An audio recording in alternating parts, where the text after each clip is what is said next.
صلی اللہ علیہ وسلم کی حدیث صحیح مسلم میں ہے، عشاء کے بعد سے لے کر فجر کی اذان تک کے درمیانی وقت میں اللہ کے رسول صلی اللہ علیہ وسلم تہجد ادا کرتے تھے۔ اسی طرح پچھلے درس میں بھی میں نے بتایا، ابو بکر صدیق رضی اللہ تعالیٰ عنہ اور عمر رضی اللہ تعالیٰ عنہ سے اللہ کے رسول صلی اللہ علیہ وسلم نے جب سوال کیا کہ تم کب نماز پڑھتے ہو تہجد کی، یعنی وتر کی نماز، کیونکہ وتر کی نماز آخری میں پڑھنا ہے، تو کیا ہے، ابو بکر صدیق رضی اللہ تعالیٰ عنہ نے کہا کہ میں اول وقت میں پڑھتا ہوں، عمر رضی اللہ تعالیٰ عنہ نے کہا کہ میں آخری وقت میں۔ تو مطلب کیا ہے، تہجد کی نماز ہم پڑھ سکتے ہیں عشاء سے لے کر کب تک؟ فجر کی اذان تک۔ اب فجر کی اذان کا مطلب ہماری مسجدوں میں جب اذان ہوتی ہے تب تک نہیں، آپ کو کیلنڈر دیکھنا ہوگا یا نہیں تو گوگل میں سرچ کرنا ہوگا فجر کا وقت کب شروع ہو رہا، اس کے حساب سے وہاں تک آپ تہجد کی نماز پڑھ سکتے ہیں۔ اب اس تہجد کی نماز کے لیے سو کر اٹھنا ضروری نہیں ہے، یہ بھی مسئلہ یاد رکھ لو۔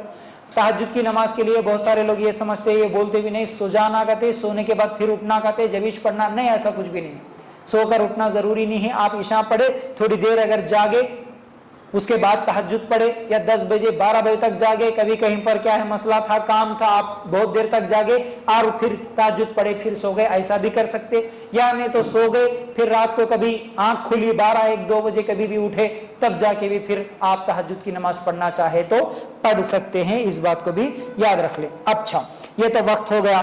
پھر تہجد کی نماز کتنی رکعت پڑھنا، تہجد کی نماز کتنی رکعت پڑھنا؟ عائشہ رضی اللہ تعالیٰ عنہا سے جب پوچھا گیا کہ اللہ کے رسول صلی اللہ علیہ وسلم رمضان میں کتنی رکعت پڑھتے تھے، رمضان کے بارے میں پوچھا گیا، تو عائشہ رضی اللہ تعالیٰ عنہ جواب دی کہ اللہ کے رسول صلی اللہ علیہ وسلم رمضان میں بھی اور رمضان کے علاوہ دوسرے مہینوں میں بھی صرف 8 رکعت سے زیادہ نہیں پڑھتے تھے، 8 رکعت سے زیادہ۔ تہجد کی نماز اللہ کے رسول صلی اللہ علیہ وسلم کی 8 رکعت اور 11 رکعت سے زیادہ نہیں پڑھتے تھے، یہ صحیح بخاری اور مسلم کی روایت ہے۔ 11 رکعت کا مطلب 8 رکعت تہجد کی اور 3 رکعت وتر کی، یہ اللہ کے رسول صلی اللہ علیہ وسلم کا طریقہ تھا۔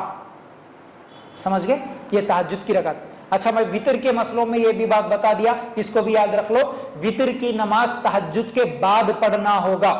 وتر کی نماز تہجد کے بعد، یعنی رات کے آخری نمازوں میں سے آخری نماز ہونا ہماری وتر کی نماز۔ تو اگر آپ کو تہجد پڑھنا ہے، پہلے سے ارادہ ہے، آپ الارم لگا کے سو گئے، تو کیا کرنا، عشاء کے بعد وتر نہیں پڑھنا ہے، 4 رکعت فرض 2 رکعت سنت پڑھ لینا، سو جانا۔ اس کے بعد آپ رات کو جاگیں گے، تہجد کی نماز پڑھیں گے، تہجد کی نماز پڑھنے کے بعد پھر وتر پڑھنا، یہ فجر کی نماز سے پہلے، تو یہ صحیح طریقہ ہے۔ ہاں، اگر کسی کو اندیشہ ہے کہ کیا ہے کہ بھئی اٹھتے کی نہیں کی، جاگتے کی نہیں کی، تو پھر کیا کر لینا، پہلے وتر پڑھ لینا، ٹھیک ہے، عشاء کے ساتھ وتر پڑھ لینا۔ لیکن اگر کبھی اچانک جاگے تو پھر 2 رکعت تہجد پڑھ سکتے ہیں، رات کو بہتر ہے کہ 2 رکعت پڑھ لیں، زیادہ بھی پڑھ سکتے ہیں، علماء کا اختلاف ہے، لیکن کم از کم 2 رکعت تو پڑھنا ہے، پڑھ سکتے ہیں، جائز ہے۔ تو بہرحال کیا معلوم ہوا، تہجد کی نماز۔ اچھا، ایک اور مسئلہ، یہ حدیث جو عائشہ رضی اللہ تعالیٰ عنہا سے روایت ہے، اس میں عائشہ رضی اللہ تعالیٰ عنہ کیا جواب دی، رمضان میں بھی اور رمضان کے علاوہ باقی 11 مہینوں میں بھی اللہ کے رسول صلی اللہ علیہ وسلم 11 رکعت پڑھتے تھے۔ مطلب کیا ہے، اسی نماز کو جو کہ عام دنوں میں تہجد کہتے ہیں، اسی نماز کو رمضان میں تراویح کہتے ہیں۔ نماز الگ نہیں ہے، تراویح الگ، تہجد الگ نہیں ہے، رات کو پڑھے جانے والی نماز تہجد ہی ہے، اسی کو ایک ہی نماز ہے، نام الگ ہے، اس کو قیام اللیل بھی کہتے ہیں، اس کو تہجد بھی کہتے ہیں، اس کو تراویح بھی کہتے ہیں، یہ سب ایک ہی نماز کے الگ الگ نام ہیں۔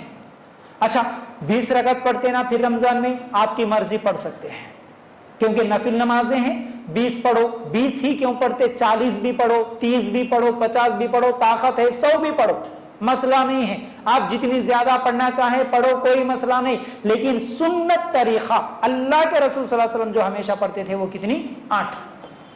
تہجد کی نماز اللہ کے رسول صلی اللہ علیہ وسلم 8 پڑھتے تھے، 3 وتر پڑھتے تھے۔ وتر کے تعلق سے میں اس سے پہلے بھی بتا دیا، 1 وتر بھی پڑھ سکتے، 3 بھی پڑھ سکتے، 5 بھی پڑھ سکتے، 7 بھی پڑھ سکتے، یہ مسائل الحمدللہ ہم پچھلے درسوں میں سن چکے۔ تو بہرحال اللہ کے رسول صلی اللہ علیہ وسلم کے تعلق سے ایک اور حدیث بھی ترمذی کی روایت ہے، اللہ کے رسول صلی اللہ علیہ وسلم 3 دن رمضان کے مہینے میں 3 دن لگاتار کیا ہے، تہجد کی نماز، اسی کو تراویح کی نماز بولتے، تراویح کی نماز پڑھانے کے لیے اللہ کے رسول صلی اللہ علیہ وسلم مسجد میں آئے، 3 دن پڑھے لگاتار۔ کون سی 23ویں تاریخ، 25ویں اور 27ویں رات کو رمضان میں ہمارے نبی صلی اللہ علیہ وسلم 3 دن پڑھائے. چوتھے دن بھی صحابہ پورے جمع ہوئے، لیکن اللہ کے رسول صلی اللہ علیہ وسلم نہیں آئے نماز پڑھانے کے لیے، رات کی نماز تہجد یا تراویح جسے جو بھی کہیں. لیکن جیسے ہی فجر کا وقت ہوا اللہ کے رسول صلی اللہ علیہ وسلم آئے، آ کے فجر کی نماز پڑھا دیے. فجر کی نماز کے بعد خطبہ دیے، خطبہ دے کے کہیں اللہ کے رسول صلی اللہ علیہ وسلم نے فرمایا مجھے ڈر تھا، میں آج نماز پڑھانے کے لیے کیوں نہیں آیا؟ کیونکہ صحابہ کا شوق اتنا بڑا رات کی نماز پڑھنے کا. پہلے دن تھوڑے، دوسرے دن اور زیادہ، تیسرے دن اور زیادہ. صحابہ بہت زیادہ کیا ہے جماعت نماز پڑھنے کے لیے آ رہے تھے رات کی نماز کے لیے.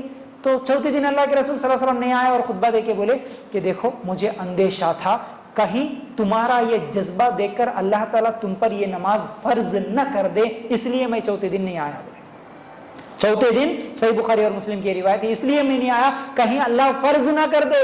اگر اللہ تعالیٰ اس کو فرض بنا دیتا تمہارے شوق اور تمہارے جذبے کو دیکھ کے تو پھر تم سب کے لیے رات کو تہجد پڑھنا فرض ہو جاتا، اس لیے میں نہیں آیا. تو مطلب کیا ہے؟